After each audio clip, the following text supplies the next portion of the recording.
सारे अभ्यर्थी जो पटना में मौजूद हो गए हैं या पटना पहुंचने वाले हैं, सब गर्दनीबाग धरना स्थल पर मौजूद हो जाएंगे और 10 साढ़े 10 तक सभी लोग आ जाएंगे और 11 बजे से हम लोगों का राज्यव्यापी आंदोलन पटना के गर्दनीबाग ऐतिहासिक धरना स्थल से शुरू होगा। आपने छात्रों के साथ छल और प्रपंच रचा, उसी के लिए आज राज्यव्यापी आंदोलन की शुरुआत होगी और ये चक्का जाम से भी होगा। नमस्कार, मैं हूं अनुकुल तिवारी और आप लाइव सिटीज देख रहे। देखिए हमारे साथ नेता सौरभ मौजूद हैं। टीआरई 2.0 का कट ऑफ इतना ज्यादा चला गया कि सारे लोग माथा पीटने लगे। ये षड्यंत्र है कि ज्यादा लोग बहाल नहीं हो या कुछ बात है? सबसे पहले आपको धन्यवाद अनुकुल जी, आपके चैनल के माध्यम से उन सारे परीक्षार्थियों को जिसने सेकेंड फेज के बहाली में उत्तीर्ण हुए हैं, सभी को ढेरों बधाई के माननीय मुख्यमंत्री जी के दिशा निर्देश पर कि बिहार में बड़े पैमाने पर शिक्षकों की बहाली करनी है और आप शिक्षक बन के इस राज्य की सेवा करेंगे। लेकिन बात फिर वहीं पर आ गई है। कहने का मतलब है कि प्रथम फेज की बहाली से जो चीज़ें आगे निकली कि हम लोग ये मान के चले थे कि नियोजित वाले को राज्यकर्मी का दर्जा दिया जाएगा, लेकिन फिर भी आज भी मामला लटका हुआ है। फिर आप परीक्षा में बैठाएं और फिर आप कहेंगे पहले 28,800 पास किए तो फिर आज कहेंगे 1,20,000 में फिर वो 30,000 40,000 वो भी पास कर गए। तो फिर आप ही बताइए ना भाई, ये जो सरकार का दावा है कि हम नए लोगों को नौकरी देंगे, रोजगार की बात हो रही है, निश्चित रूप से नए लोग आएंगे, लेकिन वो सीधे सीधे कहा जाए तो नियोजित वाले, हम ये नहीं कह रहे कि नियोजित वाले को नहीं बैठना चाहिए, क्योंकि आपके ढूलमूल रवैया जो है, नीति है, उसी का ये प्रभाव है कि वो बैठ भी रहे हैं परीक्षा में, पास भी कर रहे हैं, दूसरे तरह फिर से बाजी मारे हैं नियोजित शिक्षक। हाँ, निश्चित रूप से कि आने वाले समय में जो चीजें आपके संदर्भ में है कि हम राज्यकर्मी का दर्जा भी देंगे, उसके लिए अलग से नियमावली भी बना के रखे हैं और फिर मामले को लटकाए। आप देखिएगा जितने भी शिक्षक संघ के नेता हैं, चाहे वो कम्युनिस्ट पार्टी के हो चाहे जेडीयू के भी हों, उस सबके मन में एक सवाल है कि आखिर बिहार सरकार क्यों, अगर बहाली हो रही है, जो सरकार में बैठे हैं उनके दिमाग में भी है कि आखिर कब नीतीश कुमार राज्यकर्मी का दर्जा देंगे। हाँ, जो बैठे हैं साथ में उनको भी, उनके दिमाग में भी है, उनके दिमाग में भी है। और जो लोग ये सोच रहे हैं कि हम परीक्षा में बैठ के पास कर जाएंगे, तो कहने का मतलब कि राज्य सरकार तो यही ना कर रही है कि हम 1,20,000 को नौकरी देंगे, लेकिन नियोजित वाले को बैठाएंगे। और रही बात जब नियोजित वाले बैठेंगे तो उनको नौकरी मिलेगी, ऑब्वियस बात है कि वो पास करेंगे परीक्षा। लेकिन इतना जरूर है कि नए लोगों को रोजगार के जो अवसर है वो निश्चित रूप से कम हुए हैं।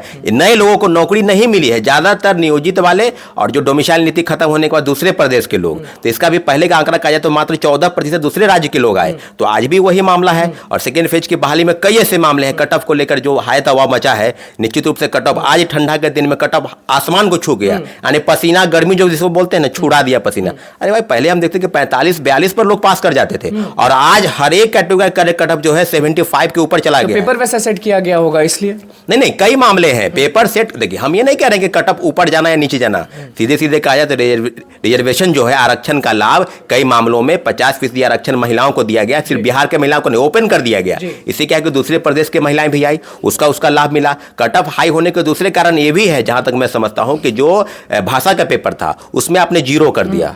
जो इतना रगड़ के पढ़े कि हिंदी हिंदी हिंदी हिंदी, मार्क्स लाएंगे, टीचर बनेंगे, और 0 कर दिया गया। तो यही बात तो पहले फेज की बहाली में, अगर आपने उनका समय क्यों बर्बाद किया? प्रथम फेज की बहाली में हिंदी की अनिवार्यता सही थी, और सेकेंड फेज की बहाली में समाप्त हो गई। इसके पीछे कई कारण है। अतुल प्रसाद जी कई मामलों के जवाब नहीं दे पाए प्रेस के अगर कहेंगे हिंदी वाले में, तो आप ही तो कहते थे ना कि बेहतर भाषा का अगर इंग्लिश, अंग्रेजी या जो भी उसको जानकारी होना चाहिए, तो क्या सेकंड फेज की बहाली में उनको जानकारी नहीं होना चाहिए? तो कैसे आप शिक्षक बहाल करेंगे? अच्छा, टीआरई 2.0 का रिजल्ट इतना जल्दी आ गया, फिर आंसर की भी जारी कर दिया गया था उसी दिन, फिर भी लोग नाराज क्यों रहते हैं अतुल प्रसाद से? देखिए, खास कारण होगा। देखिए, अतुल प्रसाद जी कई मामलों में हम उनको स्वागत करते हैं, लेकिन सेकेंड फेज की बहाली में जो हाई कट ऑफ गया है उसके पीछे रिजर्वेशन का पालन नहीं किया गया है। महिलाओं को दोहरा रिजर्वेशन, एक 50% जो ओपन है उसमें, अब 35% आरक्षण, तो बिहार के महिलाओं को न मिलते हुए उसको भी ओपन किया गया, दूसरे प्रदेश के महिलाओं का है। तो हम ये नहीं कह रहे, लेकिन इतना जरूर है कि बिहार के कई मामलों में कहा जाए तो कट ऑफ का हाई गया। प्रथम फेज की बहाली, सेकेंड फेज की बहाली में निश्चित रूप से कट ऑफ हाई गया है।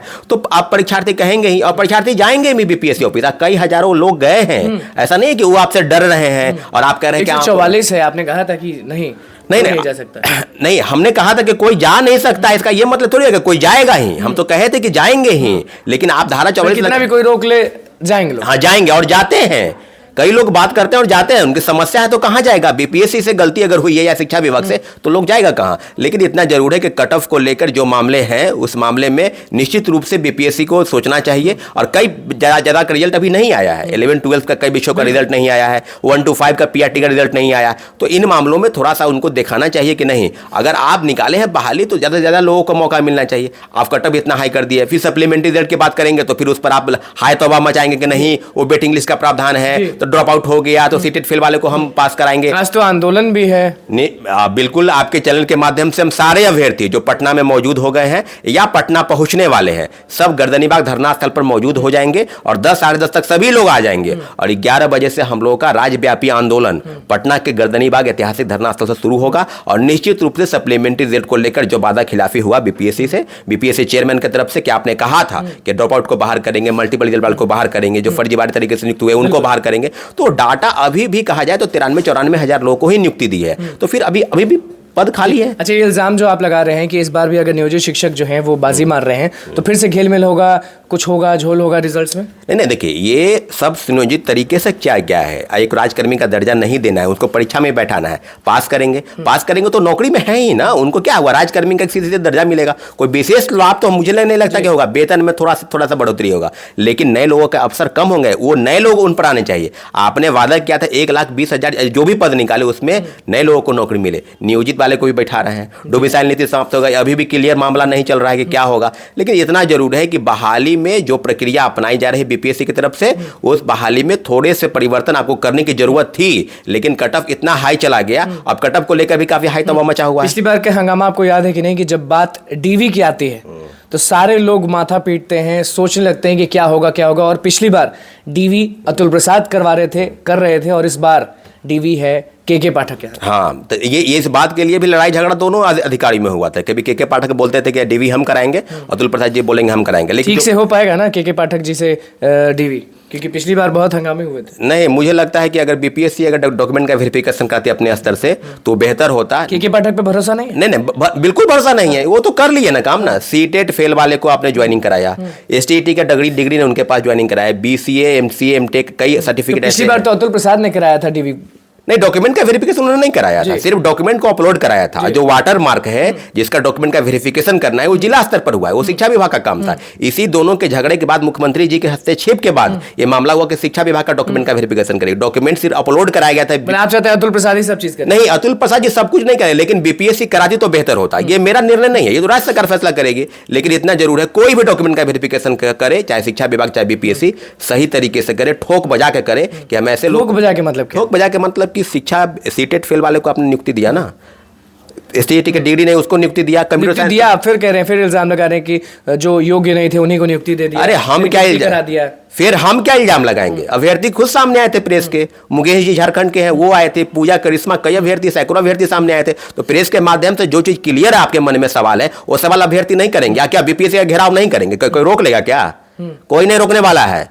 आंदोलन होगा, बीपीएससी गेट के पास होगा। आपने अगर गलत किया है, कट ऑफ को लेकर कोई मामले अगर आप क्लियर नहीं कर पा रहे हैं और आपने भाषा के पेपर के जो जानते थे उसको समाप्त करके जीरो कर दी गई है, तो फिर क्या शिक्षक बहाली के नाम पर? कोई लोग का हिंदी अंग्रेजी का ज्ञान नहीं है, फेल कर जाता है, तो फिर आपको शिक्षक बनाएंगे? कट ऑफ को लेकर कई चीजें हैं, और वो जो बोलते हैं ना कि कई मामलों में हम जवाब नहीं दे पाएंगे, तो ये आप सीधे सीधे जानिए कि बीपीएससी चेयरमैन सर उनको लगता होगा कि हम जो बोल रहे हैं वही सत्य है, वही सर विदित है। इतना जान लीजिए कि सप्लीमेंट्री रिजल्ट पर आपने वादा खिलाफी किया, आपने छात्रों के साथ छल और प्रपंच रचा। उसी के लिए आज राज्यव्यापी आंदोलन की शुरुआत होगी और ये चक्का जाम से भी होगा आज से लेकर अब आंदोलन। कुछ लोग पुतला दहन भी कह रहे हैं, कुछ लोग कुछ ना कुछ कह रहे हैं। हाँ बिल्कुल होगा, क्यों नहीं होगा? पुतला दहन होगा, शिक्षा मंत्री का घेराव करने की बात अगर कर रहे हैं अभ्यर्थी तो वो होगा। अब देखिए क्या होगा, किस का घेराव होगा, यही सबके दिमाग में है। हाँ, किस का घेराव होगा, लेकिन इस शिक्षक बहाली की प्रक्रिया में जितने विभाग और जो शामिल हैं, सरकार के अंग कह सकते हैं, तो उनका आज पुतला दहन घेराव होगा। और आज से शुरुआत है, ये शुरुआत है, अंत नहीं है, अब से शुरुआत होगा। आप समझ 25 तारीख है, डीवी की बात तो अब शुरू हो ही जाएगी। हाँ, नहीं तो डॉक्यूमेंट का वेरिफिकेशन वो कराए ना अपने स्तर से, लेकिन 10,000 लोगों ने डॉक्यूमेंट का वेरिफिकेशन नहीं कराया। वो वेटिंग लिस्ट का प्रावधान नहीं है, वो सप्लीमेंट्री रिजल्ट जाना चाहिए। अगर अंत में अगर सरकार हम लोग की बात नहीं सुनती या अवहेलना करती है तो अंतिम रूप में हम लोग कोर्ट जाएंगे। कोर्ट की भी तैयारी चल रही है, ऐसा नहीं है कि हम लोग छोड़ देंगे डॉक्यूमेंट का। अब बताइए किसी का एज समाप्त हो गया हो, अब अगली परीक्षा में सेकंड फेज में नहीं बैठे, वो कहाँ जाएंगे? वो कटअप पर हैं, डेट ऑफ बर्थ के कारण वो छूट गए हैं, उनके पास कोई रास्ता नहीं है, उनके घर में मातम फैला हुआ है, वो रो रहे हैं, चित्कार कर रहे हैं कि हम अब मेरे साथ क्या होगा? क्या अब कोई विकल्प नहीं बचा है? और बातों को आप बरगला रहे हैं कि डॉक्यूमेंट का वेरिफिकेशन करके और जो चीज सामने आया आपका लिस्ट, उसमें भी आप कर रहे हैं कि वेटिंग लिस्ट में जाएगा, तीसरे फेज की बहाली में जाएगा। तो चाहते क्या? छात्र नेता हमेशा आवाज उठाते लोगों की, चाहते क्या? देखिए, न्याय सरकार के तरफ से हो, पहल होनी चाहिए। मुख्यमंत्री जी अगर चाहते हैं कि नियुक्ति हो और सही ढंग से हो, तो डॉक्यूमेंट का वेरिफिकेशन सही ढंग से कराती अगर, तो आज ये नौबत नहीं आती, छात्र सड़क पर नहीं उतरते। निश्चित रूप से डॉक्यूमेंट का वेरिफिकेशन गलत हुआ और सप्लीमेंट्री रिजल्ट बिल्कुल जायज मांग है। इन सब मांगों को लेकर राज्यव्यापी आंदोलन की तैयारी है और मुख्यमंत्री जी संज्ञान ले। हम लोग मुख्यमंत्री जी से मिलने का प्रयास कर रहे हैं, आवेदन सब तैयार है, लेकिन निश्चित रूप से हम यही कहेंगे कि अगर नहीं सुनाई कोई सुनता है तो अंतिम विकल्प में हम माननीय उच्च न्यायालय के शरण में जाएंगे। चलिए देखिए, छात्र नेता सौरभ हमारे साथ मौजूद थे। पुतला दहन की बात की, घेराव की बात की, टीआरई 1.0 की शिकायत कर रहे थे, 2.0 के कट ऑफ के बारे में बोल रहे थे। क्या कुछ होगा अब? आज से सब चीज शुरू है, हंगामा शुरू है, बवाल शुरू है, महाआंदोलन शुरू है। देखना होगा कि अतुल प्रसाद, के पाठक, नीतीश कुमार, तेजस्वी यादव सुनते हैं किसकी। तो बस इसी चैनल को सब्सक्राइब करें, पेज क्लिक करें। धन्यवाद।